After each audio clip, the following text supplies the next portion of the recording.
we don't think about people and how do we've already ostracized them and people are already on the margins. Our goal, I think, as a community should be, how do we bring them back in? Like, how do we make them a part of this community so that they can be functioning members of society? Once we cast people off, it's going to hurt us as taxpayers, and it's going to make our society more just divided, and the problem's not going to get any better until we figure out how do we bring people back into the mix and rehabilitate. So this one's called What We Don't See. Mental illness doesn't stick out or elicit sympathy the way physical or visible ailments tend to. Broken arm? The thought of a bone protruding from one's skin can cause us to cringe, resulting from what our brain conjured up. But soon they'll be patched up, fit with a sling and back to society. When we see them, we'll ask how it happened and how we can help. Let me grab that door, or I'll get the groceries for you. Carry your backpack even. So why do we fail to assist or feel for the body that does not look broken? Why is it that the only thing we pass towards the mentally ill is judgment? All right. It's funny, I say I want you to clap, and as soon as you start clapping, I start talking because I feel uncomfortable. So I have just a little bit. I did bring a little bit of literature. I have some articles here. One is from KQED in San Francisco. It is about the emptying of mental health facilities in California and what that looked like pre-Reagan, post-Reagan, but what happened when we had people in mental health institutions and then those institutions shut down. Shocker, my Uber driver and I were talking about that on the way over, about how the Channel Islands Harbor, a good comedian, by the way, Roberto told me this, you have a shtick and you kind of keep going back to a joke throughout. I didn't realize that this would be my shtick, but I guess it's the shtick. This Uber driver was like, yeah, Channel Islands was a mental institution, then it closed, and that's the only part of the story I got for the Uber driver. But I have this article here that'll talk about that. Also an article from the New York Times in 1984, which I actually think is really neat to see when it's timestamped, because this was a reflection on doctors at the time when they thought they had a pill or some sort of medicine that would help people mentally become or rehabilitate them back into the community, and then they realized what a bad idea it was shutting down all of these mental health clinics. So this was timestamped from the New York Times, 1984. I've got about 10 copies. The same thing from NPR's KQED. I'm just going to quickly just look at this, and I want to just get a few different pieces. So in 1955, nationally, there were 560,000 people in mental hospitals, and that was the peak. So in 1955, we had 560,000 people there. In 1959, California had 37,000 people in state mental hospitals. That was the peak in 59. Now, what I found fascinating with this is in 1963, President John F. Kennedy signed the Community Mental Health Act, which pushed the responsibility of mentally ill patients from the state towards the federal government. His goal was to create a network of community mental health centers so that people could live in the community and receive the care that they needed. When I was reading over this morning, it reminds me a lot of the role of a community college, right? Like you have people in a community, they can go to college, they can get this knowledge so that they can be a part of this community, but the community can grow. And that's what JFK's goal was. Now, we all know how this story kind of ends. He was assassinated less than a month after he pushed this law into action. And because his sister was mentally ill, I'm a huge believer in this. He had passion. He had a desire to make a change. And when he died, so did that passion, so did that desire. And the bill survived, but less than half of the community centers were built. Shocker, less than half of the people in those places got funding. And it was sad. I will just say this. Reagan came in, and he came in 1967, so again in 59, we had 37,000. When Reagan came in, it had fallen to 22,000. So we saw already 15,000 people that were dismissed. But then he cut 10% of the budget, and he cut 2,600 jobs, even though the data was showing that they were already severely underfunded. And then the state hospitals fell to 7,000 people in 1973. Not surprisingly, the criminal justice system saw their mental health, the people that were coming in, the amount of those individuals who had mental health problems doubled. So the largest, and I remember Phil Taggart always used to say this, the largest mental health facility is the Los Angeles men's prison system right there by Union Station. That is the largest mental health provider in the state of California.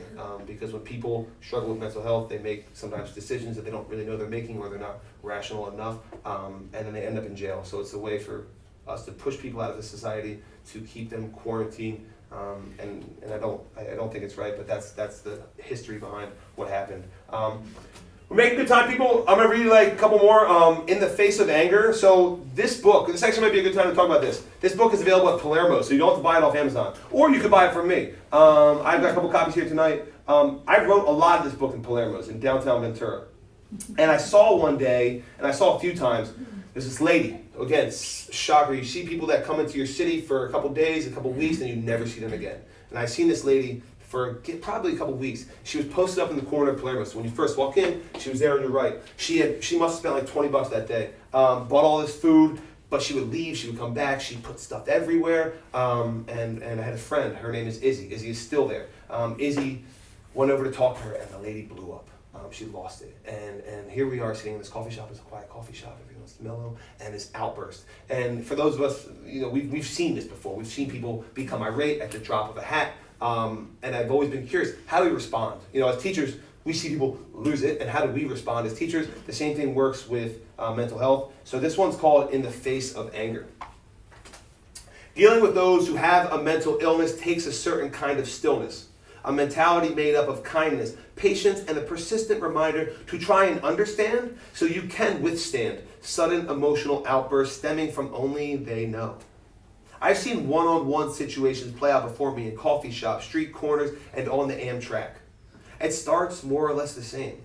The individual is subdued, staring, stewing about something. Then without the slightest warning, snap. Anger and agitation are expressed, and now it's time for the test. As an onlooker, I watch for three things. Can the individuals in the vicinity keep calm? Can the persons engaged handle the staring eyes around them? Can they de-escalate the situation? As the interaction unfolds, the ones who have success stay the same.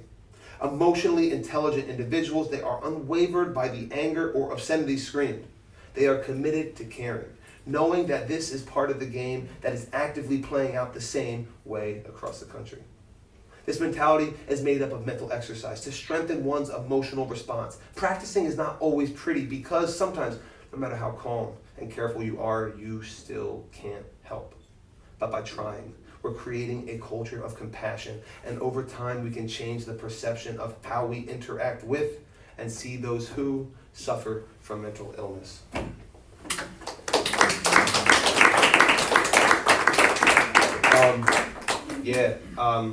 I got nothing actually. So this is the shortest piece in the book. It's one that people say I like the most, and maybe because it's the shortest, maybe because it's the most relatable. I don't know. I was out here by myself for 6 years, and I say by myself, that's a lie. Everyone you see in this room was a part of my experience, and that's why I started this with saying it's a journey. But there were some days where I was so depressed and I was super lonely because I didn't have anybody I felt like. I missed my family. I had a small group of friends, and I didn't always see them, but I'm extroverted, shocker, I'm up here, and I would have some days where I didn't talk to a soul. And I thought about that in the sense of being homeless. When you have no one to talk to, what does that feel like? And how does that take a toll on you when your voice is never heard? And this one's called Speak Up. Have you ever been so lonely that you speak just to remind yourself you have a voice? And I say that one for a few reasons. Okay. I love poetry readings, and everyone's like, yes. Yes, I felt that one. But that's how I felt. And I remember, and I wrote that piece as soon as I got off the train. I was walking back home, and I watched someone talk to themselves. And I was thinking in my head, like, wow. If they have no one to talk to, they start talking to themselves. And if you're talking to yourself, that can spiral, but it's because, to an extent, you probably have no one else to talk to. And loneliness, again, it goes back to depression. It goes back to mental illness. People need to be acknowledged. People, even if it's just like that guy said, that's why I don't have a car. I thought it was hilarious. And it was also just me quickly just having an interaction because he was a little taken back when I asked him like how he was doing. And it was short. I didn't think he was going to post up and talk to me for 10 minutes. I've had that happen. But it's very few and far between because people are just a little taken aback when no one talks to them and pays them any mind. When someone does, they're like, oh my God, hello. I don't know. This next one's called Pray for Food. I worked at a Catholic school. Catholicism has done a great job, and I really kind of had this reinforced when I read this book, Evicted. If anyone wants a book to read, besides Not So Simple, Get Evicted. Evicted is a great book because Matthew Desmond was studying at Harvard University, but he talks a lot about poverty and profit in the American city. So it's about the psychology behind it, but it's also about the rental market and the housing market. It is phenomenal. Yes, it's dense, and it is full of research. But it gave me such a better understanding of the psychology behind people that are struggling. And when he's talked about the government being unable to provide these funds, the social and religious organizations pick up the slack. And I saw as at a Catholic school when I was younger, and then going to Loyola Marymount, which is a Jesuit school, the social impact they have on their communities is tenfold. I mean, they make such a difference. And when I thought about the Catholic Church and helping the homeless, I thought back to when I was at St. Augustine Prep, and we went over to Camden. And Camden is right across the river from Philadelphia. Camden is predominantly African American, heavy with drugs, and very poverty stricken. That's when I changed. My life changed. I was a boy from the suburbs, and then I got out there, and we had to spend 3 nights out in Camden. We had to pick up hypodermic needles from the park. We had to go to pre-K and work with little kids, and they made us walk. They're not busing us. They're just like, hey, you're with somebody, you're walking like 3 or 4 blocks. And I was like, me? And I did, and I walked, and I was like, it was eye-opening. It was only because we did a sophomore retreat there, and it forever changed how I view people. And this one's kind of about church and the role that church plays within this. So this one is called Pray for Food, and it was an example or an experience that I had down in San Diego. 2 men tatted up, stand waiting for the prayer group. While waiting, I heard lots of talk about the Lord Almighty. At the depths of their despair, these former felons found something in Jesus. And the moment of truth arrived, in the form of an elderly homeless man asking for help. What would Jesus do? Politely and concisely, they led him astray. If you pray, we'll send food your way. Prayers don't fix the rumbling in his stomach, but now they had his ear because soon he'd have his grub. Grabbing his hand, holding them tight with eyes closed, they deliver words from above. A long prayer filled with the typical buzzwords. Jesus saves, repents, sins, so you can get out of this life you're in. Amen. The prayer was over, and now he was licking his lips, ready to bite into whatever they offer. He holds out his hands like a beggar from the Bible and receives a voucher for Jack in the Box. Confused, he just stares at them, then the voucher. He can't eat this. With no means of transportation, how could he cash in? The 2 men couldn't even communicate the location. Standing at Horton Square in San Diego, they wanted to help. But these men of the Lord were only armed with prayer, and they quickly found out that even with good intentions and God by their side, it's hard to help the homeless. Okay, good. We've done this in like 8 minutes, people. A good public speaker will always have their notes. Shout out to all my students. We did public speaking. You better have a game plan. This was the brainstorm. Obviously, it's a hot mess, so we just redrafted it. We're making good progress. So this next one's quick. It's whether or not you know your community has a problem with poverty. It's called Locked Out. Heat wave in Phoenix put me inside Starbucks. Coffee. Lots of coffee. Bathroom break. No punch code or purchase necessary to use the pisser. Standing there, processing this, it dawned on me. Locks and codes let you know which communities have a problem with perpetual poverty. For now, Phoenix is exempt from this list.